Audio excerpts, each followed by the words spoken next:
And welcome back, Asky here with another guide for Banjo Kazooie. Today's video is on collecting all of the Jiggies in Bubblegloop Swamp. I am so glad to see your face.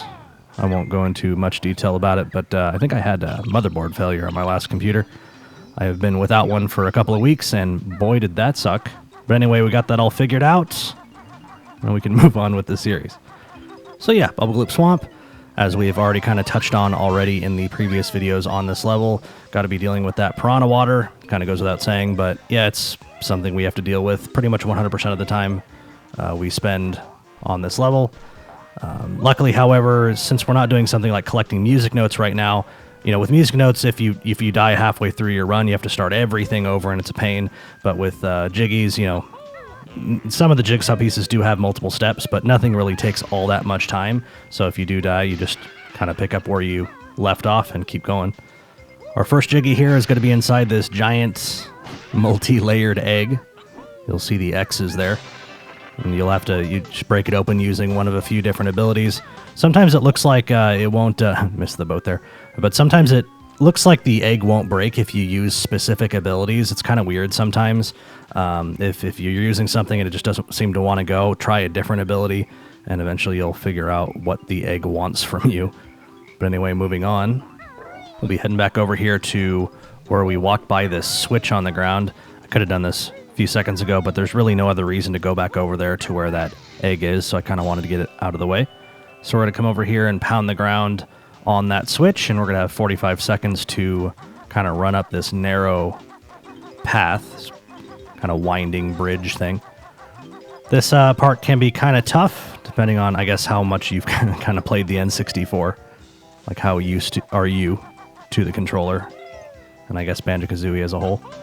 I do kind of cut some corners there. I feel like it's easier than trying to navigate like this part right here. Like that's pretty nasty, so I just jump right over it. And what's nice about that is, you know, if you screw up and you fall down, it's no big deal. You just kind of wait for the switch to expire. It pops back up, the switch that is, and you just hit it again, and you can do that as many times as you need until you get that done. Also grabbed our first Jinjo over there. And we will also be feeding these crocodiles. We already hit one of those in the beginning. I was monologuing about my computer, but that was the second one there. They obviously kind of appear randomly throughout the map. I say randomly, but it is a set. You know, there's a pattern to it. You can, know where the next one is coming up if you want to.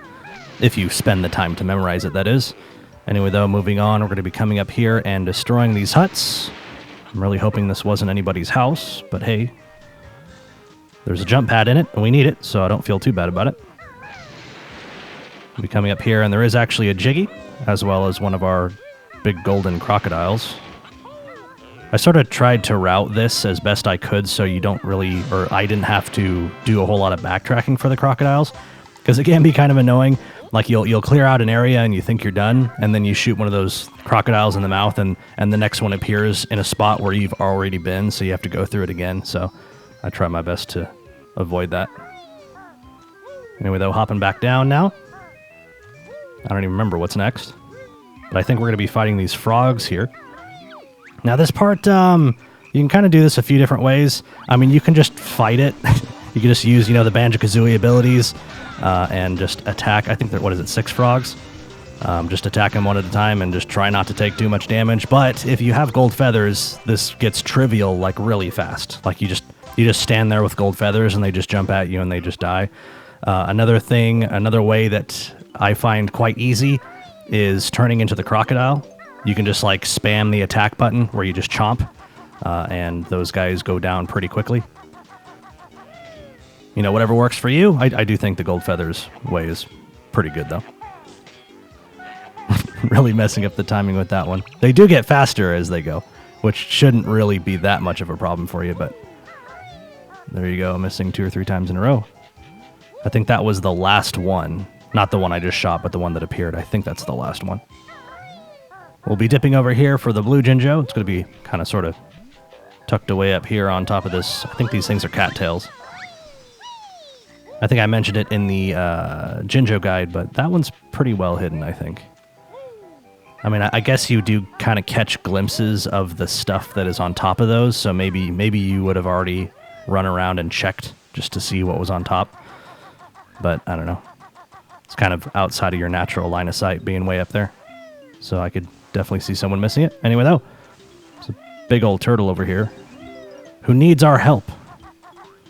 So we're going to pound the ground on his little flippers here. You're welcome, buddy. Shoot that last crocodile, and yes, indeed, it was the last one. And that dragonfly hit us during the cutscene. What a scumbag. Jiggy number 5, halfway there. And the orange Jinjo in the piranha water back there. I said we were going to try and avoid the piranha water. And there are the wading boots on top of the giant turtle here. Tank Tup, that's right, that's his name.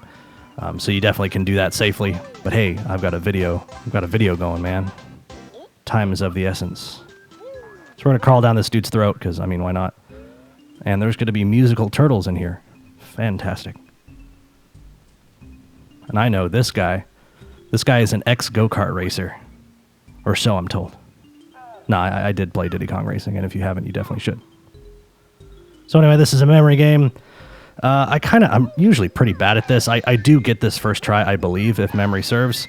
But normally I fail at it pretty hard. And I think the reason I do, and yes, I'm coming up with excuses, but it shows you, it's kind of like the Simon Says game. Like, so it shows you at this camera angle here, right?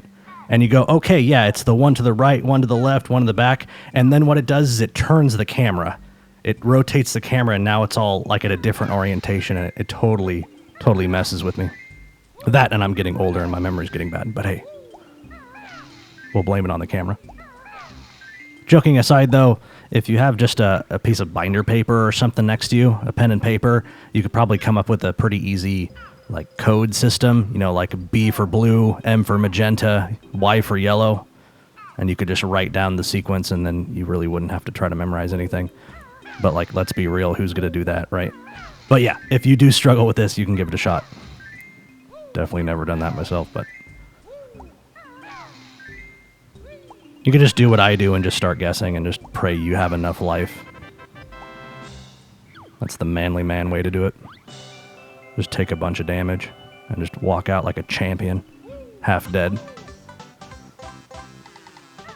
There we go, Jiggy number 7. And we will exit this turtle filled with turtles. But yeah, not to go on too much longer about that minigame, but I meant to say it, I kind of implied it, but you do take damage whenever you guess wrong there. So the healthier you are going into that minigame, the more, you know, the more wrong you can be and still make it through. But anyway, moving on, going to be coming up here towards Mumbo's place, going to be turning into the crocodile form now. Exciting stuff. I do like the crocodile form. Into the maze we go. We've talked about this a few times in previous videos, but it's not really a maze. It's just a long path that kind of bends left and right. There's no wrong way to go. So just move through it quickly, and you'll pretty much make it every time. Before we reach Mumbo's place, however, there is going to be another jigsaw piece. It's kind of like the one that we saw at the beginning after the giant egg that we broke open.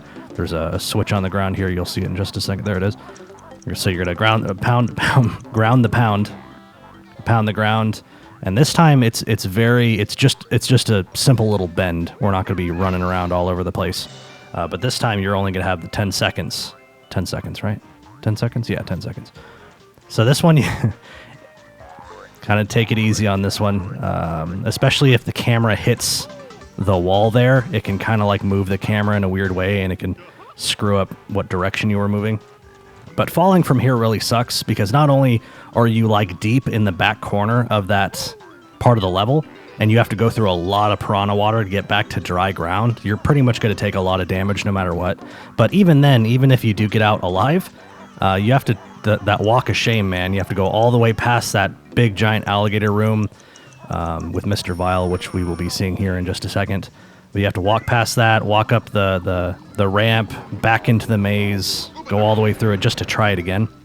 And if you fall multiple times in a row, there's pretty much no way you're going to be patient with it anymore. You know, you're just mad. You just want to run through it now, and you fall again.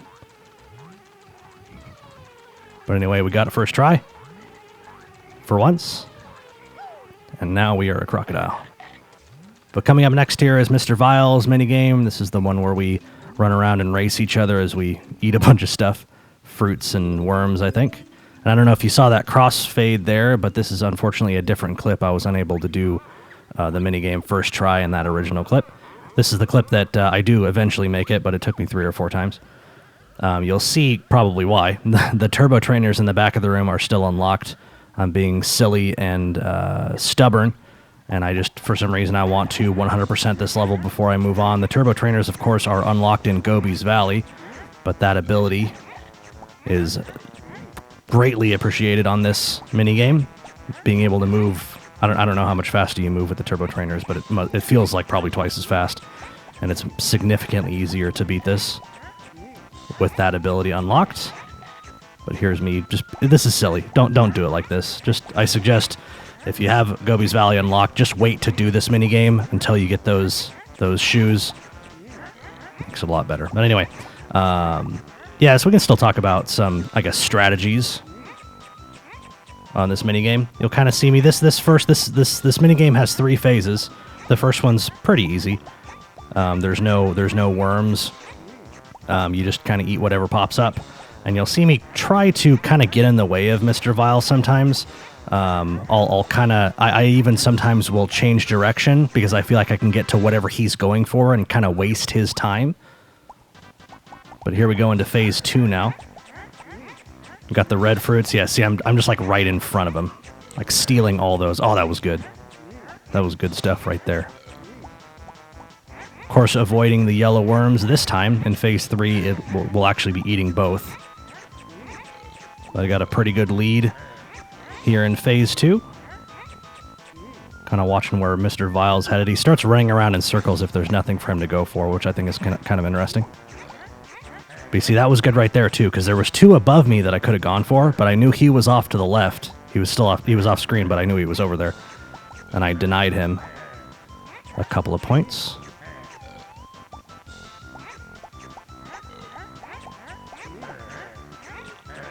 Wondering if these characters feel any remorse for eating these things. Like, look how cute those guys are. And they just chomp them down. I wonder if they're tasty.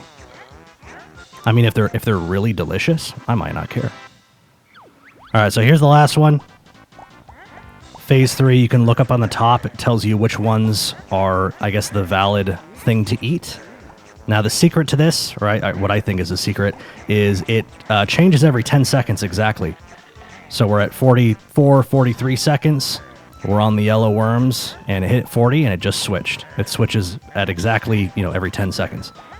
So I know that I got 3 or 4 more seconds of the red guys, but now it's about to switch. So I was already kind of getting in position for grabbing something that was invalid just a few seconds ago. And like I said, this took me a few tries. Not having those speed shoes really hurts. You, of course, will have them unlocked because you're a smart person, and it's going to be significantly easier for you. That was a nice little pack of those yellow worms there. That was nice pickup. That was just luck, though. That wasn't me playing well. I just was in the right spot at the right time. And whew, we got it. You, of course, can continue to play that minigame with Mr. Vile there. I actually feel like doesn't he add something to it? I'm going to have to look that up. Like, I feel like he adds like another rule or something. But you, of course, can play for lives, gamble with lives. That's interesting, an interesting implication. And finally, we'll be coming over here for the last Jinjo, which is sort of hidden underneath this platform over here. Kind of looks like that you might be able to fit under there with Banjo and Kazooie, but unfortunately you cannot. I guess the way that algae or whatever is hanging down blocks Banjo and Kazooie from getting under there, so you need to be the smaller crocodile. There is a kind of a glitch or a trick for getting that in the Banjo Kazooie form, however. I did do that in the Jinjo video. If you're interested in that, go check that out. It's pretty easy. Anybody can do it. And I don't know what that was, but we're fine. Anyway, that's going to do it for the Jiggy guide on Bubblegloop Swamp. Thanks for your patience while I got my computer all sorted out. I do apologize about that. But anyway, that's going to do it for now. Coming up next will be Freeze Easy Peak. Funnily enough, in the Clanker's Cavern video, I said that the next video was Freeze Easy Peak. That's been bothering me for weeks. I finally got to apologize about it. Anyway, though, that's going to do it. Thanks for watching, and I will see you in the next video.